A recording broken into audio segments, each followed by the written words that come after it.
السلام عليكم ورحمة الله وبركاته. من خلال هذا الفيديو سنتعرف عن كيفية تحضير محلول. Bien sûr هذا TP1 ou 2, je sais pas selon vos universités. C'est le TP chimie préparation d'une solution. إذن أول حاجة راح نعرفوها أنه هناك طريقتين.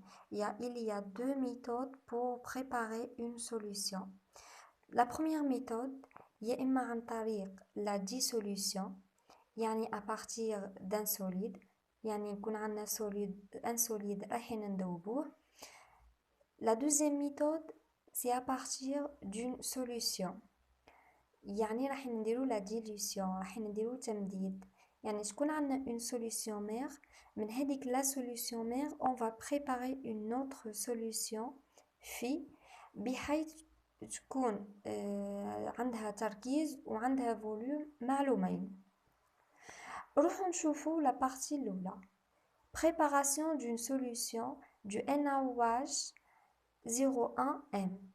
كي تشوفوا هذيك 0,1 m هذيك يعني التركيز المولي c'est la concentration molaire يعني مول على لتر. Bon, pour préparer une solution à partir d'un solide يعني on va faire la dissolution الذوبان. وش لازم يكون عندنا؟ لازم تكون عندنا une masse. لازم نعرفوا la masse. درك حنايا عندنا un volume. درك حنا حابين نحضروا محلول بحيث المحلول هذا تكون عنده concentration يكون عنده تركيز معلوم ويكون عنده حجم معلوم. إذا لازم تكون عندنا une masse معلومة. احنا pour calculer cette masse لازم نلقاو la relation اللي تجمع بين la concentration molaire بين la masse molaire وبين le volume. La relation اللي تجمع بينهم الربعة هي la concentration molaire. هو قانون la concentration molaire. عندنا la concentration molaire هي N على V هي كمية المادة على الحجم حيث أن كمية المادة هي M على M وبالتالي تولي la concentration molaire هي M على V. من خلال هذه العلاقة نقدر نخرجوا الام اللي هي مجهولة حيث انه في التي بي يمدنا لا كونسونطراسيون مولير مدنا لا ماس مولير دو NaOH ومدنا لو فوليوم. دونك نقدروا نكالكوليو الام نتاعنا. ابري ما نحسبوا لا ماس واش رايحين نديرو؟ رايحين نوزنوها بيان سور à l'aide d'une balance عن طريق ميزان رايحين نوزنو لا ماس اللي لقيناها. ومن بعد واش رايحين نديرو؟ هذيك لا ماس اللي وزناها رايحين نحطوها في اون فيول. الفيول نتاعنا درك كل واحد كيفاه. باغ اكزومبل هنا في التيبي مدلنا قالك رايحين نخدمو في هاي قالك placer cette masse dans une fiole jaugée de 1 litre. كاين اللي يخدموا في 100 مليلتر. حنايا لهنا ما يهموناش بزاف لي دوني هادو لي شيفر ما يهموناش. المهم لا troisième étape واش رايحين نديرو après avoir mis ou la placé cette masse dans une fiole de 1 litre هذيك لا فيول رايحين نعمروها à moitié. لا فيول نتاعنا ما نعمروهاش كامله نعمروها جوست النص. وعلاش؟ باش نقدروا ناجيتيو.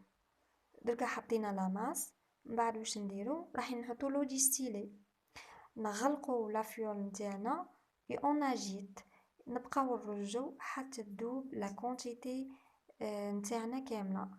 كي دوب لو سوليد واش نديرو رايحين نفتحوا لا فيول ونعمروها حتى لو تري دو جوجي. لا فيول تاعنا بيان سور هي ما عندهاش تدريجات كيما لي بروفيت ولا لا بوريت ولا البيبيت. هي عندها ان سول تري عندها خط واحد كي نوصل لهذاك الخط يعني وصلنا لا فالور هذيك. لكن كانت هذا اون فيول دو 1 لتر كي نوصلوا للخط هذاك يعني وصلنا ل 1 لتر، لكن كان 100 مليلتر يعني وصلنا ل 100 مليلتر هكا. نروحو نشوفو la deuxième partie. La deuxième partie, c'est la préparation d'une solution du HCl 0,1 mol par litre de volume de 1 litre. Calculez le volume nécessaire à prendre de la solution mère de concentration 1 mol. Placez ce volume dans une fiole jaugée de 1 litre à l'aide d'une pipette. Troisièmement, remplir la fiole à moitié, bien agiter. Quatrièmement, remplir la fiole jusqu'au trait de jaugée. يعني راح نديرو نفس لي زيتاب اللي في المانيبيلاسيون الاولى. نزيد نشرح لكم. دركا حنايا كي راح نديرو التمديد واش معناتها راح تكون عندنا او التخفيف لا ديليسيون، راح تكون عندنا اون سوليوشن مير، راح تكون عندنا محلول المحلول الام هذا لا كونسونطراسيون تاعو تكون كبيره بارابور لا كونسونطراسيون في. واش معناتها كي نقولوا كي نمدو معناتها تمديد راح يكون جوست في لا كونسونطراسيون مش في لو نومبر دو مول. اول حاجه بون رسمت لكم جوست باش تفهموا عليا.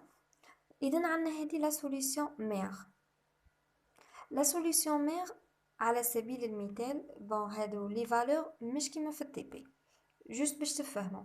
عندنا باغ اكزومبل لا كونسونطراسيون مولير نتاعها هي 0.1 مول على لتر، ورايحين حايبين نحضروا محلول خلاف محلول بنت بحيث تكون الفي هي 100 مليلتر ولا كونسونطراسيون هي 0.01 مول. شوفوا لا كونسونطراسيون هذه صغيره على لا كونسونطراسيون هذه، على هذيك نقولوا ممدده. درك احنا وين هو البروبليم؟ في المانيبيلاسيون الاولى قلنا شحال من ماس، شحال لا كونتيتي اللي رايحين نوزنو pour préparer une telle solution. درك هنا نفس الشيء، شحال من فوليوم une quantité اللي رايحين نعبيوها من لا سوليسيون مير pour préparer une solution في، بحيث الفوليوم الحجم هو 100 مليلتر ولا كونسونطراسيون هي 0.01. باش نعرفوا قد ما الحجم اللي رايحين نعبيوه من لا سوليسيون مير، وهذاك الحجم هو اللي رايحين نحطوه هاهو لهنا في لا سوليسيون في، ومن بعد باش نديرو رايحين نكملوا بلو ديستيلي حتى نوصلوا لو تري دو جوجي. اون فوا وصلنا لو تري دو جوجي معناتها وصلنا ل 100 مليلتر، يعني هاد لا فيول تعبي 100 مليلتر. كون جات 1 لتر يعني نقولوا وصلنا ل 1 لتر. درك حنايا كيفاش رايحين نحسبوا لو فوليوم نتاعنا؟ من خلال هاد العلاقه on a le Na كميه الماده هنا تساوي كميه الماده هنا تاع لا سوليسيون في، يعني C1 في V1 تساوي C2 في V2. بيان سور C1 و V1 هما تاع لا سوليسيون مير، و C2 و V2 هما لا سوليسيون في. من خلال هاد العلاقه نقدروا نخرجوا الفي تاعنا لو فوليوم اللي هو C2 في V2 على C1. واش تبقى لكم لابليكاسيون نوميريك. درك لابليكاسيون نوميريك كي تفهموا لو برينسيپ ما يهمش لابليكاسيون، كل واحد كيما نقولوا يعبي لي فالور اللي خدمهم مع الاستاذ نتاعو. نروحو نشوفوا لا بارتي résultat et calcul. Bon, la première question قلنا quelle est la masse nécessaire pour la préparation de la première solution. La première solution هي NaOH. رانا حسبناها وريت لكم كيفاش نحسبوا نخرجوا لا ماس. تبقى لكم جوست لابليكاسيون نوميريك تحسبوها على حساب لي فالور اللي عندكم. Deuxièmement, quelle est la normalité de cette solution? La normalité شفناها في الفيديو اللي فات. قلنا la normalité هي la concentration molaire fois Z. إذن هي التركيز المولي في الزد. الزد وش هو؟ قلنا الزد يختلف إذا كان عنا أساس يعني هو عدد ال OH موا، وإذا كان عنا حمض هو عدد ال H+. باش نعرفه قلنا نديرو معادلة تفكك كل واحد فيهم ونخرجوا لو نومبر de H plus ولا ال OH moins. هيك كيما راكم تشوفوا لا نورماليتي هي CM fois Z. نزيدو نروحو نشوفو la troisième question. La troisième question قلنا calculer l'erreur sur la normalité de cette solution. قلنا pour faire l'incertitude باش نحسبو نديرو l'incertitude absolue ولا relative ديما اول حاجه واش نروحو نديرو راح نكتبو القانون نتاعنا. احنا رايحين نديروها sur la normalité هكا. لا نورماليتي قلنا القانون تاعها هو سي ان يساوي زد في سي ام. هو لهنايا الزد هو واحد، يعني سي ان تساوي لا كونسنتراسيون مولير. بصح انا راح نحل لكم بطريقه عامه، يعني يقدر ايا كان با فورسيمون زد تساوي الواحد. ديما اول حاجه واش قلنا نروحو نديرو نروحو نكتبو القانون نتاعنا سي ان هو زد فوا سي ام. من بعد واش نروحو نديرو نروحو ندخلو الالان، تولي عندنا الان سي ان، ندخلو الالان على الطرفين، تولي الان سي ان تساوي الان زد زايد الان ام. عندكم لهنايا سي ام يخي هي ام على ام في في. اذا نعوضوها هي من خواص اللي خل الالان الكسر يولي بالناقص، يعني الان ام ناقص الان ام ناقص الان في. من بعد واش نروحو نديرو رايحين نشتقو، يولي عنا دي سي ان على سي ان تساوي دي زد على زد، لهنايا ثابت يروح بالزيرو. بعد تولي عنا زايد دي ام على ام ناقص دي ام على ام ناقص دي في على في. بعد باش نروحو نديرو رايحين نغيرو باش نلقاو الارتياب النسبي ولا المطلق، رايحين نستخدمو الدلتا. تولي عندنا دلتا سي ان على سي ان تساوي دلتا ام على ام، لهنا لي موا يوليو بلوس زايد دلتا ام على ام زايد دلتا في على في. هذا كامل هو الارتياب النسبي. نسبة اصلا كي نلقاو لهنا دلتا سي ان على سي ان كي نلقاو كسر كي نلقاو نسبة معناتها هذا الارتياب النسبي. وكي قلنا الارتياب المطلق، الارتياب المطلق وش هو اصلا الارتياب النسبي؟ هو الارتياب المطلق على سي ان، يعني الارتياب المطلق هو دلتا سي ان يساوي سي ان في دلتا ام على ام زائد دلتا ام على ام زائد دلتا في على في. هادو دلتا ام و نورمالمون يمدهم لنا، والسي ان تاني نحسبوها سي ان وحسبناها هي سي ام فوا زد. اذا هذا كامل هو الارتياب النسبي وهذا هو الارتياب المطلق. الكسر هو النسبي ودلتا سي ان برك دلتا باغ اكزومبل اكس يعني اي مقدار بصفه عامه هو الارتياب. لا quatrième question يقول لنا quel est le volume nécessaire pour la préparation de la deuxième solution. Bien sûr باش نلقاو le volume نطبقو قلنا العلاقه N1 N solution mère تساوي N solution phi.